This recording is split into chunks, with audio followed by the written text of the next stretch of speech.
Salut YouTube! Comme vous savez, dernièrement je fais des expériences.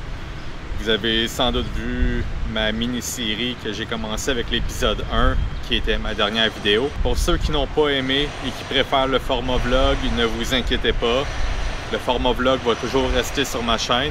J'ai besoin de faire plus que simplement des vlogs pour m'amuser et me sentir libre. Donc voilà pourquoi j'ai fait cette mini-série. Pour ceux qui attendent un épisode 2 de cette mini-série, ne vous inquiétez pas. L'épisode 2 va venir éventuellement, mais pas tout de suite.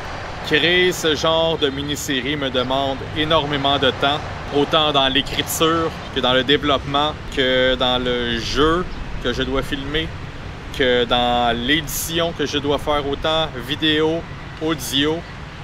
Donc, combiner le tout ensemble me demande énormément de temps et je vous demanderai simplement d'être patient pour l'épisode 2. J'ai déjà quelques idées. Si vous avez vos propres idées pour le développement de l'épisode 2, faites-moi le savoir en bas dans les commentaires. Ça me fera plaisir de vous lire et peut-être d'ajouter vos propres idées. Par contre, j'ai déjà quelques pistes qui vont me mener vers mon histoire et le but ultime de cette mini-série. Mon but serait de l'écrire en 3 épisodes, 3 actes dans chaque épisode. Comme vous avez pu voir, l'épisode 1 comportait 3 actes. Donc, les 2 prochains épisodes comporteraient chacune 3 actes et mèneraient vers la finale qui serait l'épisode 3, acte 3. Sur ce, je veux commencer un nouveau type de vlog qui se nommeront les pas d'Average Joe. Ce qui veut dire que je vais simplement marcher à travers la ville. Et par-dessus, je vais ajouter ma voix comme narrateur, donc vous ne me verrez probablement pas sur la caméra parler directement, à moins qu'il y ait des moments vraiment loufoques que je rencontre lorsque je filme, parce que ça m'arrive régulièrement de rencontrer des locaux et d'avoir des interactions avec eux. Mais principalement, ce sera simplement moi qui vagabonde dans les rues du Vietnam à Da Nang, et avec une pensée soit philosophique, psychologique ou simplement une pensée du jour que j'aimerais élaborer sur un vlog. Donc ça va être un peu différent de mes vlogs conventionnels où est-ce que je me filmais moi-même et que je commentais le présent. Mais ce type de vlog restera toujours sur ma chaîne d'Average Joe. Donc il y a 3 types de contenus que j'aimerais faire éventuellement. C'est-à-dire les mini-séries, les vlogs normaux et les pas d'Average Joe. J'espère que ce type de format vous plaira. Laissez-moi savoir en commentaire. Enjoy, guys! Aujourd'hui, je veux partager avec vous une expérience personnelle qui m'a fait réaliser l'impact de la dopamine et de la sérotonine sur notre bien-être. Pour ceux qui ne connaissent pas ces neurotransmetteurs, laissez-moi vous expliquer brièvement. Les neurotransmetteurs sont des substances chimiques produites par les neurones de notre cerveau.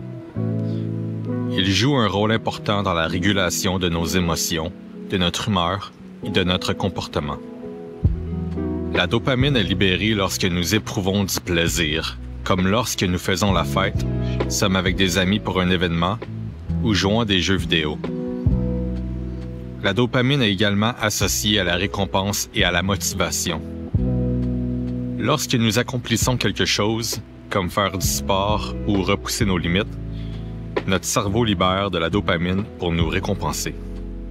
La sérotonine, quant à elle, fait partie des hormones du bonheur, mais joue un rôle différent. Elle régule l'humeur, les émotions, le sommeil, nos désirs sexuels et même joue un rôle sur la mémoire et le désir d'apprentissage. Il est important de comprendre que la dopamine joue un rôle sur l'impulsivité. Plus notre niveau de dopamine est élevé, plus notre niveau d'impulsivité augmente, ce qui peut aggraver les risques de tomber dans des addictions comportementales, comme la pornographie, le jeu d'argent ou les jeux vidéo. La sérotonine, en revanche, sert de régulateur. Plus nous avons une bonne gestion de notre dopamine, plus notre sérotonine régulera nos émotions et notre vie de façon saine. En tant que créateur de contenu sur YouTube, je suis habitué à recevoir des réactions positives sur mes vidéos. Mais récemment, j'ai constaté que mes stats n'étaient pas à la hauteur de mes attentes. Cela a eu un impact sur ma motivation et mon humeur. Je me sentais démotivé, je perdais le sens de la récompense et je me sentais moins enthousiaste pour créer du contenu. Mais ce qui m'avait vraiment surpris, c'est l'impact que cela a eu sur mon sommeil. Malgré 7 à 8 heures de sommeil par nuit, je me sentais toujours fatigué et j'avais du mal à me réveiller le matin.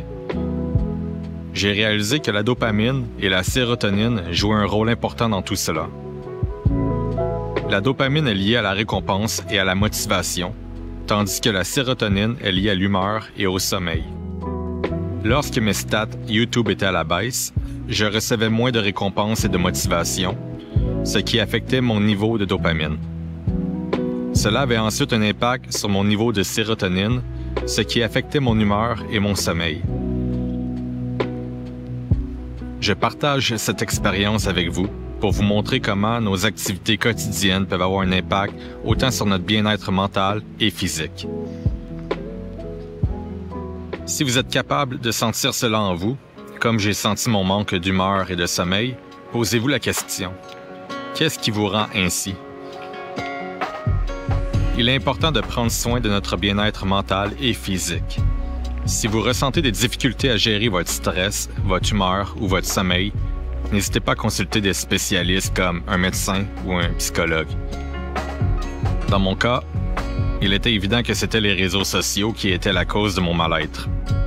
J'ai donc décidé de prendre une pause pour réguler mon cerveau et revenir à un mode de vie où les stats ne comptent pas dans le vrai monde. Un dislike ne devrait pas m'affecter autant, même que la perte de subscribers. Il est évident que les gens ont le droit de ne pas aimer, se désabonner ou même être malveillants à mon égard dans les commentaires. Cela ne m'appartient pas. Mais cela a un impact sur nos neurotransmetteurs, qu'on le veuille ou non.